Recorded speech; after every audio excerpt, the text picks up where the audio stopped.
stardisignaal on antud. Alanud on võistluse esimene etapp, mis kuulub selle ala juurde, Eesti ujumise juurde. Ära tuleb juua pool liitrit viina. Stiilipunkte siin koguda ei ole vaja. Tähtis on tempo ja ennekõike muidugi mahud ja veel kord mahud. Ott, muide, kui huvitav fakt, väljaspool seda kuninglikku ala Eesti ujumist on tegu täiskarsklasega. Ütlesin küll, et stiilipunktid siin ei loe, aga soliidsust säilitades ka sellel raskel hetkel näete Märti.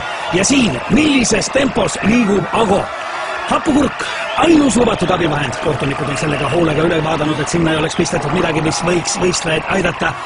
Ja siin on näha, et võistlejad on üha rohkem teiseks etapiks, distantsiks valmis. Märt, Ago, raske, on raske, aga nüüd tuleb meeste tahtejõud mängu. Otil veel raskem, aga ka tema on distantsiks valmis. Mehed lähevad stardipukkidele, tuleb fikseerida stardiasend ja see on võistluse üks raskemaid momente. Võiks öelda, see ongi kogu jõukatsumise üks võtmehetki. Väga paljud on pidanud alla vanduma just selles faasis, aga nemad ei ole ka finaalis. Siin on ju 4 kõige kangemat, aga ka neil on raskusi. Kus on pukk? Kuhu minna? Ei ole kätes seda jõudu, ei ole jalgadeski. Aga tuleb minna.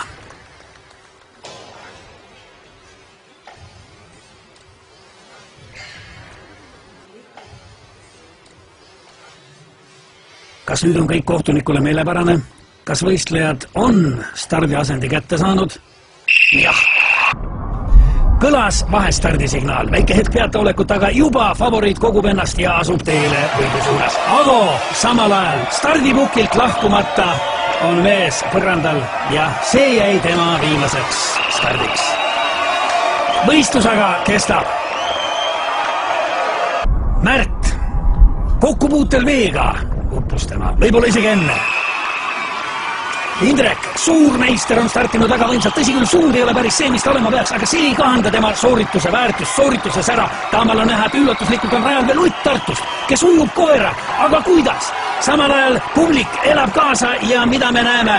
Indrekul on ilmselgeid raskusi ja ruudulik kohtuniku käes näitab võistluse enneaegset lõppu. Ott on võitnud, on uus meister puhtalt sellega, et pidas lõpuni vastu. Rahvas on hullumas, ei ole kedagi, keda see draama ei jätaks ükskõikseks. Milline üllatus, millised emotsioonid!